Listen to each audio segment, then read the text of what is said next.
Round of 16 आ जो है FIFA club world cup में, और मैं सोचने पे मजबूर हो गया हूँ कि क्या ये टूर्नामेंट एक्चुअली में बहुत अच्छा है। इसको मैं अभी तक एक प्री सीजन फ्रेंडली टूर्नामेंट की तरह कंसिडर कर रहा था, लेकिन अब जो मैचेस का लाइनअप लग गया है और पोटेंशियली जो मैचेस हो सकते हैं आगे नॉकआउट स्टेजेस में, वो देख के तो लग रहा है कि एक प्रॉपर प्रॉपर ग्लोबल लेवल का ये कंपटीशन होने वाला है। तो नजर डालते हैं एक बार कि क्या हुआ है अभी तक क्लब वर्ल्ड कप में, कौन सी टीमें राउंड ऑफ 16 में पहुंच चुकी हैं, क्या मोमेंट्स रहे, कुछ कुछ स्टैंड आउट कुछ टीमों की परफॉर्मेंसेस। तो एक समराइज करने की कोशिश करेंगे आज कि अभी तक फीफा क्लब वर्ल्ड कप में क्या हुआ है। तो जैसा आप लोग जानते हैं कि फीफा क्लब वर्ल्ड कप का इस बार का फॉर्मेट सिंपल है। 32 टीमों से शुरुआत हुई इस टूर्नामेंट की, 8 ग्रुप बने जिसमें हर ग्रुप में 4-4 टीमें थीं और टॉप 2 टीम्स अपनी जगह बना चुकी हैं राउंड ऑफ 16 में।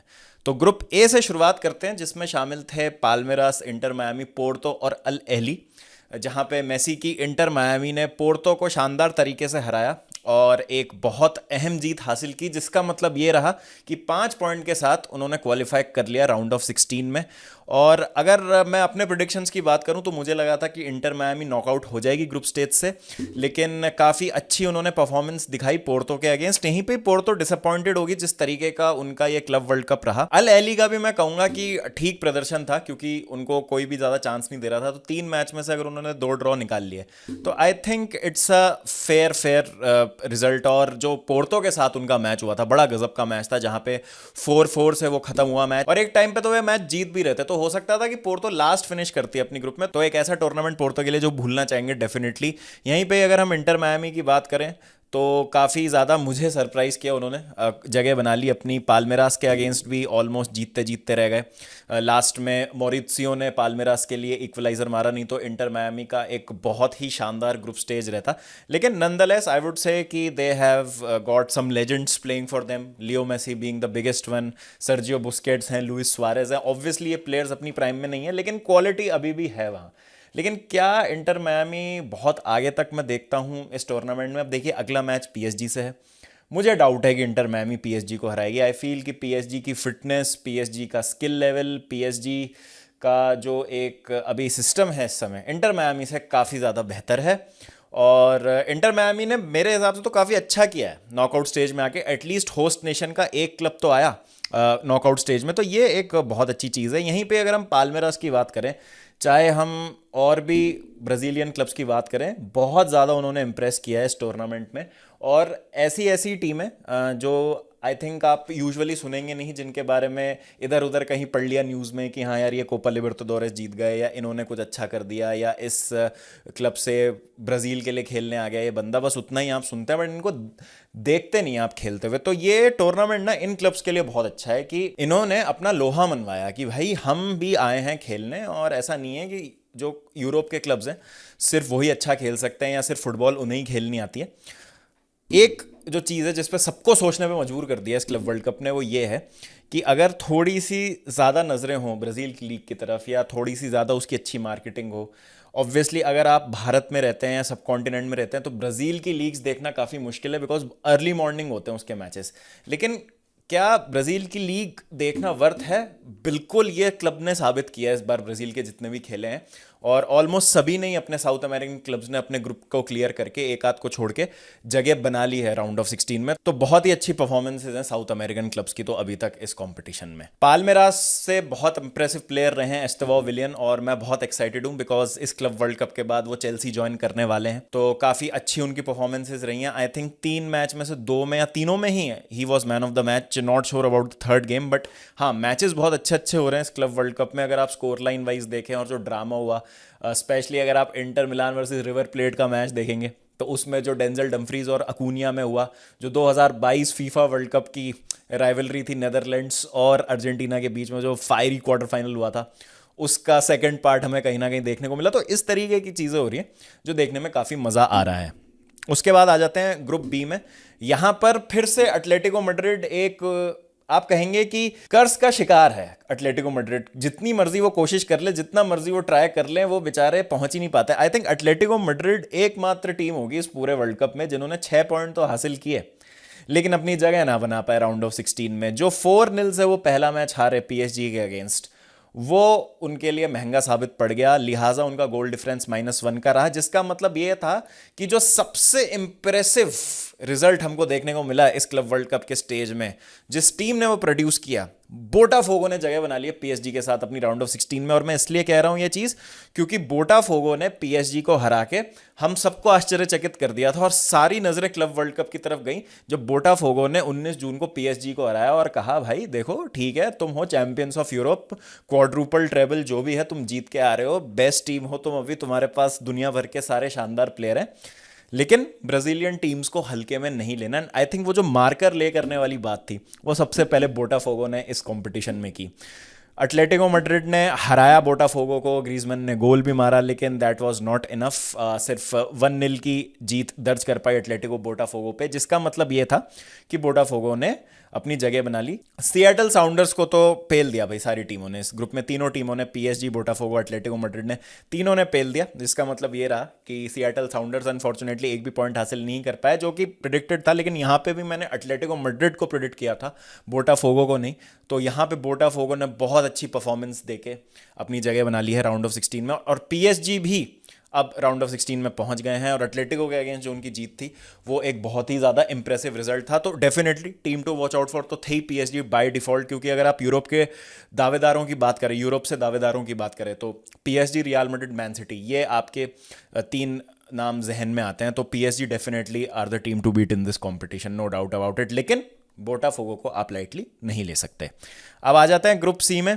बेनफिका ने बायर्न म्यूनिख को हरा दिया लास्ट के दिन पे, और एक चेल्सी के लिए इंटरेस्टिंग हो गई सिचुएशन। चेल्सी पे भी आऊँगा मैं, अभी अगला ग्रुप चेल्सी का ही है, ग्रुप डी जो है। तो यहाँ पे ज़्यादा कुछ हमें अपसेट्स देखने को नहीं मिले। बोका जूनियर्स से उम्मीदें थी, लेकिन अनफॉर्चुनेटली वो 2 पॉइंट ही हासिल कर पाए। लेकिन आप कह सकते हैं Boca Juniors versus Benfica one of the matches of the tournament था, if not the match of the tournament अभी तक अगर हम बात करें तो। मैच तो अच्छा प्रोड्यूस किया। एक और हाईलाइटेड पॉइंट था इसमें कि बायर्न म्यूनिख ने 10-0 से हराया था ऑकलैंड सिटी को अपने फर्स्ट मैच डे पे। तो सबकी नजरें गई कि क्या ये इस तरीके का कंपटीशन है जहां पर अगर एक यूरोपियन क्लब एक ओशियाना फुटबॉल कॉन्फेडरेशन के क्लब के साथ ड्रॉ होता है जिसमें सेमी प्रोफेशनल फुटबॉलर्स खेल रहे हैं, तो क्या ज़रूरी है इस तरीके के मैचेस कराना? वो एक चीज़ थी। तो 10-0 तो यार मेरे हिसाब से बहुत ज़्यादा बड़ी और बहुत ज़्यादा गंदी हार थी उनके लिए। लेकिन ठीक है, ऑकलैंड सिटी के लिए भी एक अच्छा एक्सपोजर था, और उन्होंने भी एक ड्रॉ खेला अगेंस्ट बोका जूनियर्स, जो उनके लिए एक बहुत इंपॉर्टेंट रिजल्ट रहा होगा। तो लास्ट दिन जो ड्रामा हुआ बेनफिका और बायर्न म्यूनिख के बीच में, उसका मतलब ये रहा कि बायर्न म्यूनिख ने सेकंड फिनिश किया इस ग्रुप में, बेनफिका ने टॉप कर लिया ये ग्रुप, और यही 2 टीमें थी जो मुझे लगा था कि आगे जाएंगी इस ग्रुप से। लेकिन बायर्न मुझे लगा था कि ग्रुप टॉप करेंगे, तो बेनफिका ने बहुत ही जबरदस्त तरीके से अपनी जगह बनाई राउंड ऑफ 16 में ये ग्रुप टॉप करके। अब आ जाते हैं भैया ग्रुप डी में, जिसमें शामिल थे फ्लेमिंगो, चेल्सी, ईएस ट्यूनिस और एलएएफसी। तो अगेन मैंने इस ग्रुप में प्रेडिक्ट किया था कि चेल्सी और फ्लेमिंगो ही आगे जाएंगे, लेकिन फ्लेमिंगो ने टॉप किया ये ग्रुप। फिर से एक ब्राज़ील की टीम ने एक यूरोप की टीम को हराया, चेल्सी को 3-1 से हराया, जो स्टैंड आउट रिजल्ट था इस ग्रुप का, जहां पर फ्लेमिंगो ने एक तरफा मारा चेल्सी को, और उस मैच को हारने का कोई एक्सक्यूज़ नहीं है। आई थिंक मैं उस दिन ये कह रहा था कि प्लेयर्स फटीग्ड हैं, दे आर नॉट इंटरेस्टेड, उस पॉइंट में बाद में आऊँगा। लेकिन अगर आप सिर्फ फुटबॉल के पॉइंट ऑफ व्यू से देखेंगे तो I think there is no excuse. जो ब्राज़ीलियन टीम्स कर रही हैं इसमें फिनोमिनल है इस टूर्नामेंट में। और अगेन एक बहुत ही ज़्यादा इंप्रेसिव विन थी उनकी अगेंस्ट चेल्सी, जिसका मतलब ये हुआ कि चेल्सी का फाइनल डे पे जो मैच था ट्यूनिस के अगेंस्ट, वो मस्ट विन हो गया था। और एक सेकंड स्ट्रिंग टीम उतारी वहाँ पे, एंजो मरेस्का ने रोटेट किया क्योंकि प्लेयर्स नीडेड रेस्ट, और वहाँ पर फिर चेल्सी ने ईएस ट्यूनिस को हरा के, और एलएफसी को तो हरा ही दिया था फर्स्ट गेम वीक में, अपनी जगह बना ली 6 पॉइंट के साथ। लेकिन क्योंकि अब बेनफिका ने बायर्न को हरा दिया था, तो चेल्सी सेकंड फिनिश करने के वर्च्यू से ब्रैकेट के लेफ्ट साइड में आ गई है। तो ब्रैकेट का लेफ्ट साइड और राइट साइड क्या है वो अभी हम आगे जैसे चलेंगे वीडियो में उस पर बात करेंगे। तो एलएएफसी अगेन सिर्फ एक ही पॉइंट हासिल कर पाए, एक ड्रॉ खेला उन्होंने फ्लेमिंगो के अगेंस्ट, जो कि मेरे ख्याल से एक इंप्रेसिव रिजल्ट है उनके लिए, बिकॉज एलएएफसी बहुत अच्छी फुटबॉल तो नहीं खेल रहे थे, और ईएस ट्यूनिस ने हरा दिया था एलएएफसी को। तो going into the last match day, ES Tunis के पास मौका था कि अगर वो चेल्सी को हराते तो शायद अपनी जगह बना सकते थे राउंड ऑफ 16 में, but Chelsea were too strong, और आई एम ग्लैड कि राउंड ऑफ 16 में चेल्सी पहुंच गई है। अब आ जाते हैं ग्रुप ई में, जहां पर इंटर मिलान के साथ मॉन्टेरे ने जगह बना ली है। मॉन्टेरे है मैक्सिको का क्लब दोस्तों, और बहुत क्वाइटली मॉन्टेरे आ गई है राउंड ऑफ 16 में। इनकी कोई बात नहीं कर रहा, सर्जियो रैमोस की मॉन्टेरे और टूर्नामेंट शुरू होने से पहले भी सब बात कर रहे थे कि रिवर प्लेट आएगी, रिवर प्लेट बहुत इंप्रेसिव टीम है।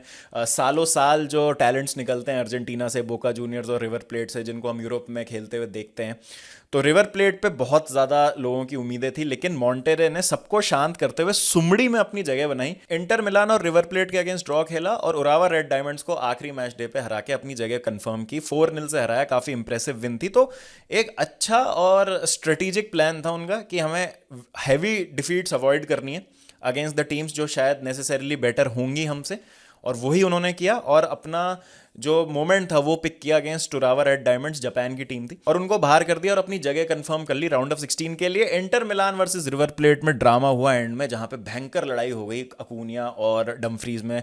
डमफ्रीज ने कहा कि भाई आओ टनल में जरा, वहां पे मैटर हम सुलझा लें। लॉन्डे बुला लिए गए दोस्तों, मैटर हो गया, पुलिया के नीचे मिले डमफ्रीज और अकूनिया, लेकिन वहां पे राजीनामा करवा दिया सोंटी भाई ने, तो लड़ाई को रोक दिया गया। तो इस तरीके की गर्मा गर्मी हो रही है और हर टीम भूखी है, हर टीम हंगरी है। स्पेशली जो नॉन यूरोपियन टीम्स हैं उसमें ये हंगर आपको ज़्यादा दिख रही है कि हमें प्रूव करना है खुद को, और उसके लिए माहौल जो है वो पूरा वेवी हो रखा है इस क्लब वर्ल्ड कप में। तो मॉन्टेरे की तारीफ करना चाहूंगा मैं। अभी तक किसी ने बात नहीं की उनकी, लेकिन सर्जियो रामोस की मॉन्टेरे आ चुकी है राउंड ऑफ 16 में। इंटर मिलान का तो प्रिडिक्टेड था, तो यहां पे एक और प्रिडिक्शन गलत साबित होती हुई। तो आई डोंट थिंक सो कि मेरी ग्रुप ई तक किसी भी ग्रुप की प्रिडिक्शन अभी तक सही हुई है, बिकॉज ग्रुप ए में इंटर मायामी नॉकआउट हो रही थी, ग्रुप बी में बोटाफोगो नॉकआउट हो रही थी, ग्रुप सी में बायर्न म्यूनिक टॉप कर रही थी, ग्रुप डी में चेल्सी ग्रुप टॉप कर रही थी, और ग्रुप ई में मॉन्टेरे की जगह मैंने रिवर प्लेट को प्रिडिक्ट किया था कि वो फिनिश करेंगे। तो एक भी मेरी प्रिडिक्शन ग्रुप ई तक सही नहीं हुई है। तो this is what FIFA club world cup is all about, doing the unpredictable. अब आ जाते हैं ग्रुप एफ में, जहां पे थोड़ा सा प्रिडिक्टेड रिजल्ट हमें सामने को देखने को मिला। बोरोशिया डॉर्टमंड और फ्लुमिनेंस पहुंच गए हैं यहां से। डॉर्टमंड ने तो अच्छा खेला ही, 7 पॉइंट हासिल किए। फ्लुमिनेंस के भी 5 पॉइंट आए इस ग्रुप स्टेज से। मामेलोडी सनडाउन्स ने एक मैच में बोरोशिया डॉर्टमंड के अगेंस्ट काफ़ी ज़्यादा अच्छी परफॉर्मेंस दी, जहां पे 4-3 से वो हारे मैच। लेकिन अगेन एक साउथ अफ्रीकन टीम अगर एक जर्मन टीम को इस तरीके का कंपटीशन दे रही है तो काफ़ी अच्छा लगा ये देखने में। तो एक अच्छा मैच, लेकिन प्रिडिक्टेड रिजल्ट जो दोनों टीमें इस ग्रुप से आई हैं।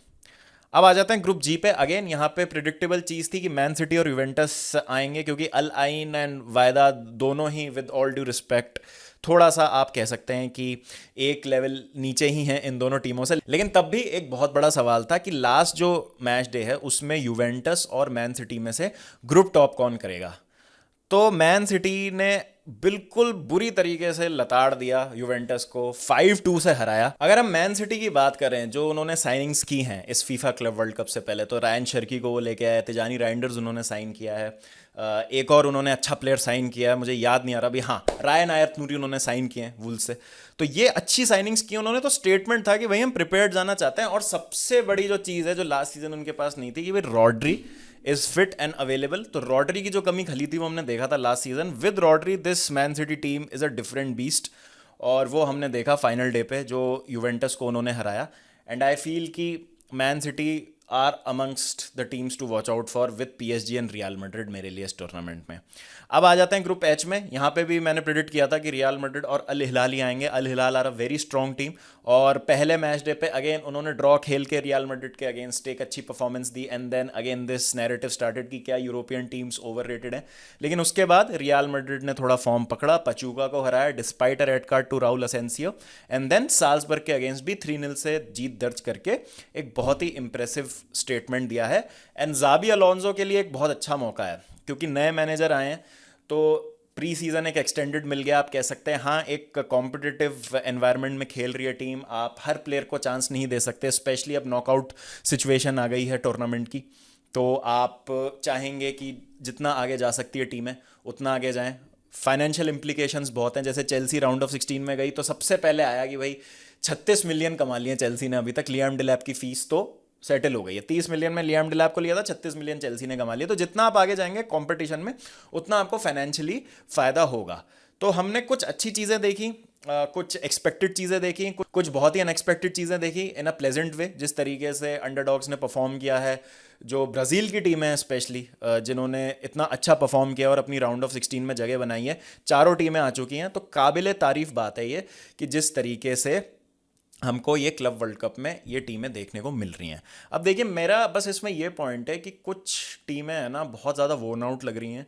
जैसे अगर आप यूरोपियन टीमों के मैचेस देखेंगे ना, तो टूवर्ड्स द एंड, यानी जब 70-80 मिनट का मार्क आता है ना, तो टीमें ऐसा लगता है कि थक गई हैं बिल्कुल। जैसे बेनफिका बायर्न वाला मैच था, वो आप देखेंगे तो आपको लग रहा होगा कि प्लेयर भाग ही नहीं पा रहे हैं, भागना ही नहीं चाह रहे क्योंकि थक गए हैं, वो फटीग्ड हैं। सेम चीज़ मैंने चेल्सी के लिए किया। चेल्सी को तो गालियां पड़ती हैं, तो उनका एग्जाम्पल लेना ठीक नहीं है। वो बोलेंगे कि भाई तुम्हारी टीम जीतती नहीं है इसलिए तुम बोल रहे हो। बट मुझे जेन्युइनली दोस्तों डर लग रहा है कि इतनी ज़्यादा इंटेंसिटी पे अभी हम खेल के आए हैं। हाँ, आप बोलेंगे कि ब्राज़ील की टीमों ने 70-70 मैचेस खेले हैं, लेकिन एक मेंटल स्टेट होता है ब्राज़ील की टीमों का। क्या है कि हाँ, आई अग्री, उन्होंने ज़्यादा फुटबॉल खेली है, उनकी लीग भी बहुत इंटेंस होती है, बट फ्रेम ऑफ माइंड में डिफरेंस है। अभी जो उनकी लीग चल रही है ना, वो 10 to 15 games into the season already है, तो वो एक नए फ्रेश फ्रेम ऑफ माइंड से आए हैं इस सीजन में। यहीं पे ही जो यूरोपियन टीम्स है ना, उनके माइंड में था कि अब हमें रेस्ट मिलेगा, अब हमें ब्रेक मिलेगा। ब्रेक मिल नहीं रहा है। क्लब वर्ल्ड कप खत्म होगा, 1-2 वीक का ब्रेक मिलेगा, फिर प्री सीजन शुरू हो जाएगा, फिर आपका मेन सीजन शुरू हो जाएगा, फिर next season FIFA world cup है। उसमें भी जो आपकी बड़ी बड़ी टीमें खेल रही है, यूरोप की टीम है, तो उसमें भी जो रिस्पेक्टिव प्लेयर्स खेल रहे हैं, वो अपनी अपनी कंट्री के लिए खेलेंगे ही जाके, अगर उनकी टीमें क्वालिफाई की होंगी वर्ल्ड कप के लिए। तो रेस्ट बहुत कम मिल रहा है प्लेयर्स को। तो मुझे बस वो कंसर्न है एक, कि इन प्लेयर्स को ना कोई इंजरी ना हो जाए ऐसी जिससे इनका ये सीज़न खराब हो जाए, या फिर रिकरिंग इनको इश्यूज होते रहें। पेड्री का एग्जांपल मैं लेना चाहता हूँ। पेड्री का मुझे केस याद आता है 2020-2021 सीज़न में, जहाँ पर उन्होंने बार्सिलोना के लिए 50 से ज़्यादा गेम्स खेले, फिर उन्होंने स्पेन के लिए यूएफए यूरो खेला, फिर उन्होंने स्पेन के लिए ओलंपिक्स में पार्ट लिया। तो पेड्री ने ना उस सीज़न 60-70 गेम्स के बीच में कुछ खेल लिए थे, जो कि एक बहुत बड़ा नंबर होता है। मतलब 2 लीग सीजन आपने पूरे खेल लिए हैं। उससे क्या हुआ, पेड्री को रिकरिंग इंजरीज होने लग गई। अगर आप देखेंगे पेड्री का इंजरी रिकॉर्ड, तो हैमस्ट्रिंग इंजरी बार बार हो रही है, जो पहले नहीं हो रही थी 2021 से पहले। तो एक कोइंसिडेंस नहीं हो सकता, और यही सेम चीज बहुत सारे प्लेयर्स को होती है। पेड्री की अब जाके आप देख सकते हैं कि रिकवरी हुई है ऑलमोस्ट 3 से 4 साल बाद। आप ये भी कह सकते हैं कि मेडिकल टीम में भी चेंजेस आए होंगे बार्सिलोना में, और आइडेंटिफाई किया होगा इशू, इतना टाइम से पता नहीं चल पा रहा होगा। बट एक एग्जाम्पल है आपके सामने, और भी ऐसे प्लेयर होते हैं जो बहुत ज़्यादा अगर खेल जाते हैं हाई इंटेंसिटी पे, और उन पे बहुत ज़्यादा रिलायंस होती है। और क्योंकि अगर आप एक अच्छे प्लेयर है, जैसे Pedri is a world class player, तो आप अगर उनको, तो आपके पास अगर उनको चुनने का मौका है, तो आप उनको हर पॉसिबल मैच खिलाएंगे। जैसे जसप्रीत बुमराह को इंडिया क्यों खिलाती है हर मैच, जो चाहे तो हर मैच में खिलाएंगे जसप्रीत बुमराह को, लेकिन उनका वर्कलोड मैनेजमेंट होता है। तो यही वाली बात है कि जो अच्छे प्लेयर्स है ना, उनका वर्कलोड मैनेजमेंट जैसी तो कोई चीज़ ही नहीं होगी, क्योंकि आपके लिए क्लब वर्ल्ड कप भी इंपॉर्टेंट है, आपके लिए प्रीमियर लीग भी इंपॉर्टेंट, ला लीगा भी इंपॉर्टेंट, आपके लिए आपके कोपा डेल रे, एफए कप्स, चैंपियंस लीग, सारे कॉम्पिटिशन इंपॉर्टेंट है। एंड देन वो प्लेयर अपनी कंट्री को भी रिप्रेजेंट करना चाहता है, चाहे वो यूएफए यूरो हो, चाहे वो यूएफए नेशंस लीग हो, चाहे वो ओलंपिक्स हो, चाहे वो फीफा वर्ल्ड कप हो। तो बस मेरा ये कंसर्न है कि एक और आपने इतना इलेबरेट और इतना हाई लेवल का कंपटीशन इंट्रोड्यूस कर दिया है, प्लेयर्स की हेल्थ का थोड़ा सा ध्यान रखने की ज़रूरत, थोड़ा सा बैलेंस फाइंड करने की ज़रूरत। अब लोग कहेंगे कि क्यों टीम्स अपनी सेकंड स्ट्रिंग टीम नहीं खिला देती प्लेयर्स को इंजरी से प्रोटेक्ट करने के लिए। फीफा ने मैंडेट साइन करवाया यूएफए टीम से कि आप अपनी स्ट्रॉन्गेस्ट टीम उतारेंगे, तब आपको पैसा मिलेगा। ये रूल है, ये आपको बाय रूल करना पड़ेगा। तो ठीक है, 3 में से आप 1 मैच में कर सकते हैं, 2 मैच में आपको स्ट्रॉन्ग टीम उतारनी पड़ेगी। और अब तो आप राउंड ऑफ 16 में पहुंच गए, तो वैसे ही आप चाहेंगे कि चलो ठीक है, 2 या 3 मैच हैं, फाइनल तक अगर पहुंचने का चांस बन गया तुक्के में, तो क्या मतलब इसमें हर्ज है। और वही वाली चीज़ है कि teams like man city, PSG, Real Madrid, जिनके पास वर्ल्ड क्लास प्लेयर्स हैं, अच्छी स्क्वाड डेप्थ है, वो चाहेंगे कि हाँ एक अगर ट्रॉफी आ जाती है। अब ये सीज़न की शुरुआत की ट्रॉफी मानेंगे या ये पिछले सीज़न का ही पार्ट मानेंगे इस फीफा क्लब वर्ल्ड कप को, I am still not too sure. I think ये जो सीज़न कंटिन्यू हो रहा है इसी का ही पार्ट माना जाएगा इसको, 24-25 का। फिर आई थिंक ब्रेक आएगा, फिर 25-26 सीज़न शुरू होगा। तो वो एक चीज़ है, फाइनेंशियल इम्प्लीकेशंस बहुत है। बट आई फील कि एक तो यूएसए में हो रहा है ये पहला क्लब वर्ल्ड कप, शायद इसलिए भी इसकी इतनी हाइप नहीं हुई ग्रुप स्टेज में। अब तो क्या राउंड ऑफ 16 आ चुका है, जिसमें बहुत अच्छे अच्छे मैचेस लाइंड अप है, जिसकी अभी मैं बात करने वाला हूँ। तो अब लोग देखेंगे ऑब्वियसली बहुत अच्छे अच्छे मैचेस है। स्पेशली ये देखना चाहेंगे कि ब्राज़ीलियन टीम्स नॉकआउट स्टेजेस में क्या करती हैं अगेंस्ट द यूरोपियन टीम्स। तो एक अच्छा कॉम्पिटिशन हमको देखने को मिलेगा। And obviously who will win it all, जो टीम जीतेगी उसको 4 साल चैंपियंस ऑफ द वर्ल्ड का तो खिताब मिलेगा। मेरे लिए अभी भी this is a pre season tournament, मैं यही इसको अभी इस तरीके से देखता हूँ।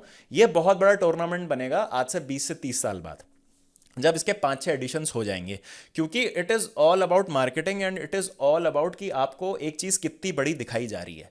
अभी तो बहुत लोगों को पता ही नहीं था जब फीफा क्लब वर्ल्ड कप शुरू हुआ कि टूर्नामेंट क्या है, किस तरीके से इसको खेला जा रहा है। तो आई फील फीफा जैसे जैसे इसको अच्छे से मार्केट करेगा और इसका एक ओहदा बन जाएगा कि भाई हाँ, दिस इज़ द टूर्नामेंट जहाँ पे दुनिया से कोने कोने से बड़े बड़े क्लब्स आते हैं खेलने, आई फील तब जाके इसकी थोड़ी सी और वैल्यू बढ़ेगी। लेकिन इसमें जो सिलेक्शन प्रोसेस है ना, इसको और थोड़ा सा आपको प्रेजेंट डेट के हिसाब से करना पड़ेगा, क्योंकि बहुत ज़्यादा बैक ट्रैक टूर्नामेंट है।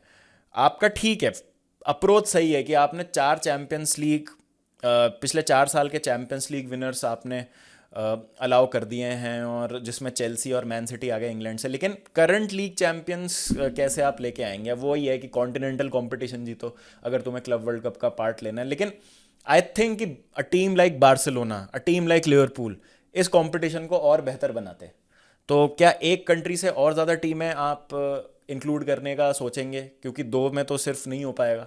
एटलेटिको मैड्रिड और रियल मैड्रिड थे स्पेन से, चेल्सी और मैन सिटी थे इंग्लैंड से। तो how do you accommodate, let's say Napoli अगर आपको इसमें डालनी है कंपटीशन में, तो आप कैसे डालेंगे? क्योंकि आपकी इटली से सिर्फ यूवेंटस और इंटर मिलान आए हैं। तो क्या यूरोपियन कंपटीशन के साथ साथ लीग फॉर्म का भी वेटेज थोड़ा सा इसमें इंक्लूड करना चाहिए?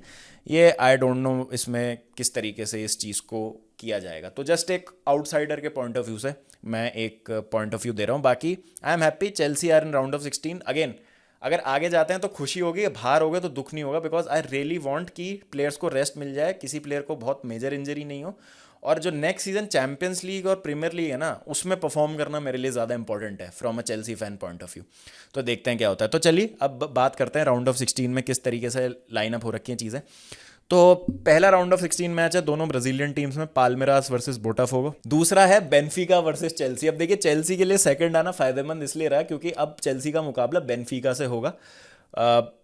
अगर जीत जाते तो बायन से खेलना पड़ता, लेकिन बायन अगेन सेकंड आई है अपने ग्रुप में। तो चेल्सी जब हारी तो ऐसा लगता था बायन वर्सेस चेल्सी हो सकता था, तो बेनफिका से खेल रही है चेल्सी। तो I still prefer Benfica over Bayern Munich, क्योंकि बायन म्यूनिख में इंडिविजुअल क्वालिटी बहुत है। बेनफिका ने हराया बायन म्यूनिख को, no doubt about it. But मुझे लगता है कि बेनफिका के अगेंस्ट हमारा ज़्यादा चांस है जितना बायन के अगेंस्ट होता उससे। बस हो सकता है हम बेनफिका से भी हार जाए, बट अगर आप मुझसे पूछेंगे कि बेनफिका और बायन, तो I would have picked Benfica. उसके बाद Inter Milan Fluminense, Man City versus Al Hilal. Bracket की दूसरी तरफ बात करें, PSG Inter Miami, Flamengo Bayern Munich, Real Madrid Juventus, Champions League 2017 का फाइनल का रीमैच, और डॉर्टमंड वर्सेस मॉन्टेरे। तो ये राउंड ऑफ 16 की लाइनअप हो गई है। तो मेरा प्रिडिक्शन ये है दोस्तों कि फाइनल होगा यहाँ पे। लेफ्ट साइड से मैं अपना प्रिडिक्शन बता देता हूँ। Being a Chelsea fan, I love my club, but man city मुझे लगता है बहुत स्ट्रांग है। तो मैन सिटी एक फाइनलिस्ट होगी आपकी, और दूसरी फाइनलिस्ट मुझे लगता है पीएसजी होगी। पीएसजी रियल मैड्रिड का सेमीफाइनल होगा, and I feel PSG versus man city. Qatar versus UAE Abu Dhabi, ये होगा आपका फाइनल। तो देखते हैं क्या होता है। तो आपकी क्या राय है क्लब वर्ल्ड कप को लेके? Please do let me know in the comment section. आपका फेवरेट मोमेंट क्या रहा अभी तक ग्रुप स्टेज से, मुझे बताइए। एंड कमेंट सेक्शन में मुझे अपने प्रिडिक्शन बताइए कि आपके हिसाब से 2 फाइनलिस्ट कौन होंगे। और अगर चेल्सी सेमीफाइनल तक पहुंच गई जैसे तैसे, तो भाई बहुत मज़ा आएगा देखते हैं फिर तो anyone's game. But I feel it's man City versus PSG, बहुत स्ट्रॉन्ग टीम है दोनों। बाकी देखते हैं क्या होता है। तो आप भी कमेंट सेक्शन में अपने राय दीजिएगा। मिलता हूँ आपसे जल्दी, ध्यान रखिए जब तक अपना, टेक केयर एंड पीस।